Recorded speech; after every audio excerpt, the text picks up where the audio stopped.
Hi friends, मैं Akshay. Base point classes में आपका स्वागत है।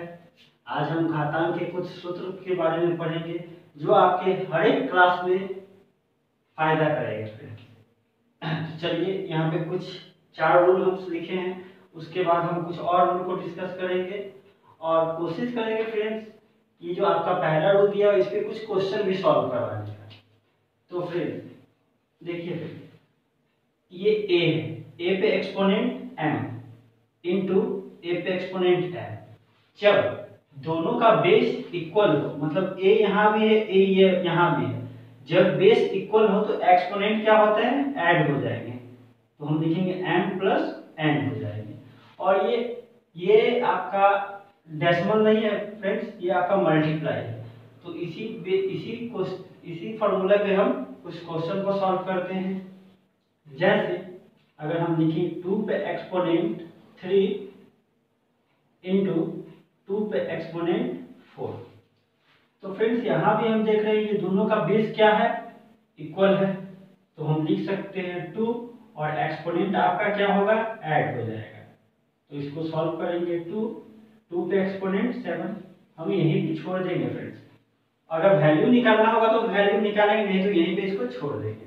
अब देखिए फ्रेंड्स, सेकेंड रूल आपका ये कहता है फ्रेंड्स, a पे एक्सपोनेंट m बाई a पे एक्सपोनेंट m जब डिवाइड में हो और बेस आपका इक्वल हो। जब डिवाइड में हो और बेस आपका इक्वल हो तो बेस तो हम सेम लिख देंगे, और a पे जो एक्सपोनेंट m है ये तो यहाँ रहेगा, बट जो डिवाइड में है फ्रेंड्स एक्सपोनेंट वो आके यहाँ पे माइनस हो जाएगा। ये आपका सेकेंड रूल है। चलिए इस पे भी कुछ क्वेश्चन को हम सॉल्व करते हैं। 3 पे एक्सपोनेंट 5 बाई 3 पे एक्सपोनेंट 2, तो इसको कैसे सॉल्व करेंगे फ्रेंड्स। 3 पे एक्सपोनेंट 5 और ये देखिए फ्रेंड्स यहाँ भी और यहाँ भी 3 है, मतलब बेस आपका इक्वल है।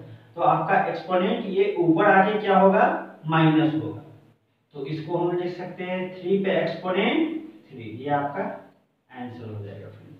आई होप सेकेंड रूल भी आपको अच्छे से समझ में आ गया होगा फ्रेंड्स। अब हम थर्ड रूल की तरफ बढ़ते हैं।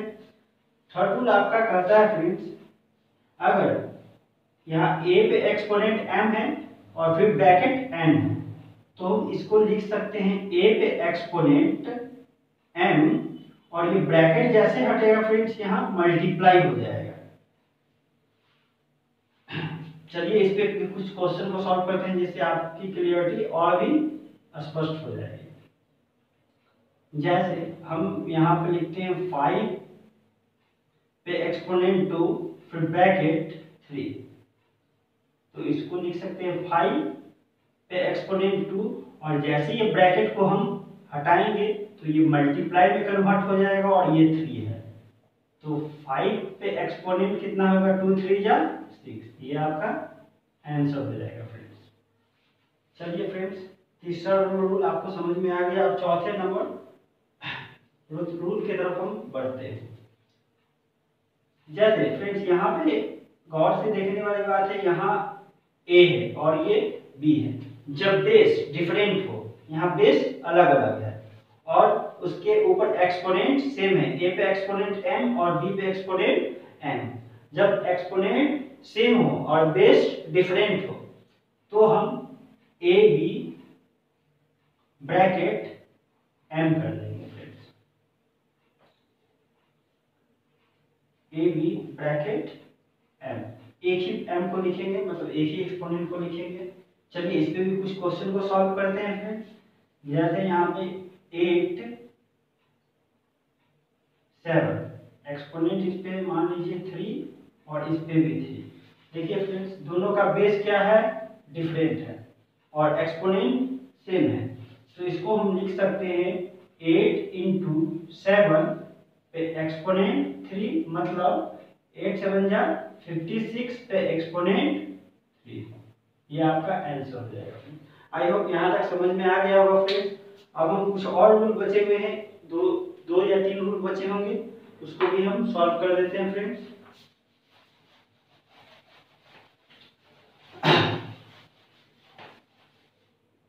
अभी अभी तक हमने 4 रूल पढ़ा है फ्रेंड्स।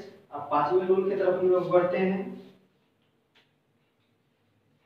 5वां रूल मान लीजिए फ्रेंड्स, आपका अगर दिया हुआ है a पे एक्सपोनेंट m बाई b पे एक्सपोनेंट a पे एक्सपोनेंट m बाई b पे एक्सपोनेंट m, एक ये रूल के बारे में हम पढ़ेंगे। उसके बाद 6 नंबर आपका रूल है, जैसे a पे एक्सपोनेंट 0, a पे एक्सपोनेंट 0, इसके बारे में भी हम पढ़ेंगे। चलिए ये दोनों को डिस्कस करते हैं, उसके बाद हम और अगर बचेंगे तो और बताएंगे। देखिए फ्रेंड्स, यहाँ पे क्या है फ्रेंड्स कि आपका ये और ये बेस आपका क्या है, डिफरेंट है, बट आपका जो एक्सपोनेंट है वो सेम है। जब बेस डिफरेंट हो और एक्सपोनेंट सेम हो तो इसको हम लिख सकते हैं a बाई बी, और ये पूरे पे हम ब्रैकेट चढ़ा सकते हैं और ये आपका m हो जाएगा, मतलब a पे भी m है और b पे भी m है। चलिए इस पे कुछ क्वेश्चन को सॉल्व करेंगे।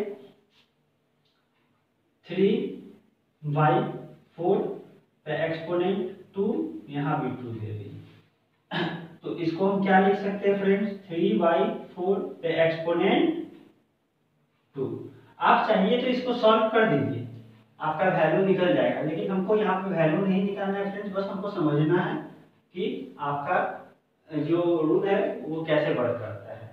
अब फ्रेंड्स यहाँ पे बहुत बच्चे जो होंगे वो बोलेंगे a पे एक्सपोनेंट 0 है तो इसका वैल्यू 0 होगा। नहीं फ्रेंड्स, किसी भी नंबर्स के ऊपर अगर एक्सपोनेंट 0 हो तो उसका वैल्यू 1 होता है फ्रेंड्स। ये आपका आंसर, बस इसको थोड़ा सा आप माइंड में रखिएगा, उसके बाद आपको प्रॉब्लम नहीं होगी फ्रेंड्स। अब फ्रेंड्स कुछ और रूल्स, चलिए कुछ और रूल्स है जिसको हम बता रहे हैं फ्रेंड्स। जैसे कि आपका फ्रेंड्स यहाँ दिया रहेगा, सपोज कीजिए a इंटू बी, तो इसको फ्रेंड्स आप लिख सकते हैं, a को अलग भी निकाल सकते हैं और b को अलग भी निकाल सकते हैं। जैसे चलिए इस पे कुछ क्वेश्चन को बताएंगे जिससे आपकी क्लियरिटी और स्पष्ट हो जाएगी। अब देखिए, अगर हम रूट अंडर यहाँ पे हम 16 इंटू 25 लिख देते हैं, तो हम 16 को अलग लिख सकते हैं और 25 को अलग लिख सकते हैं। अब हम लोग जानते हैं फ्रेंड्स कि ये 16 का स्क्वायर 4 होता है और ये 25 किसका स्क्वायर होता है, 5 का, तो ये आपका 20 हो जाएगा। बस हमको वैल्यू नहीं निकालना था, बस हमको ये रूल को समझना था, तो हम रूल 7 6 समझ गए फ्रेंड्स। अब इसी तरह कुछ और रूल्स है, चलिए फ्रेंड्स हम और रूल को डिस्कस कर ही देते हैं, जिससे आपकी नॉलेज में और इंक्रीजमेंट हो। जैसे फ्रेंड्स 8 नंबर रूल्स, अगर फ्रेंड्स ये रूट अंडर एक्स दे, अगर कहीं भी रूट अंडर एक्स दे तो इसका मतलब फ्रेंड्स होता है आपका एक्स, ये रूट जैसे हटाते हैं तो ये 1/2 में बदल जाता है। इस पे कुछ क्वेश्चन को हम सॉल्व करेंगे फ्रेंड्स, जिससे आपकी क्लियरिटी और स्पष्ट हो जाएगी।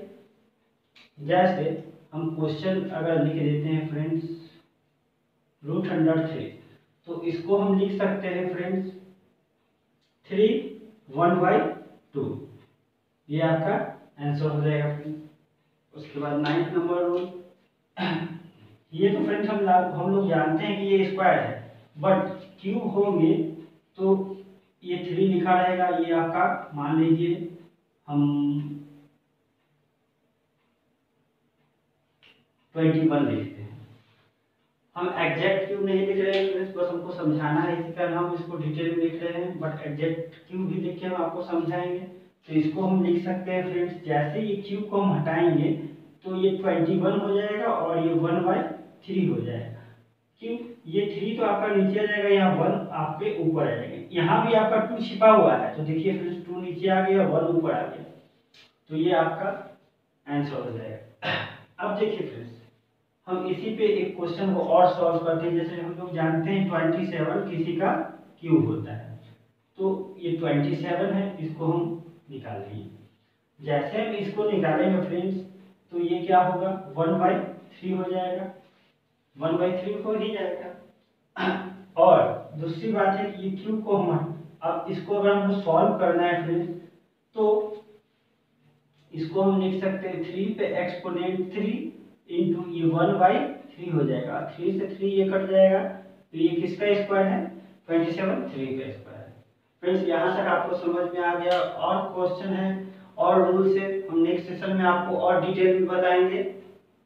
और हमारे बताने का तरीका अगर आपको अच्छा लगा है फ्रेंड्स, तो प्लीज़ इसे ज़्यादा से ज़्यादा नीडी पर्सन के साथ शेयर कीजिए, जिससे उसकी भी नॉलेज इंक्रीज हो। Thank you friends.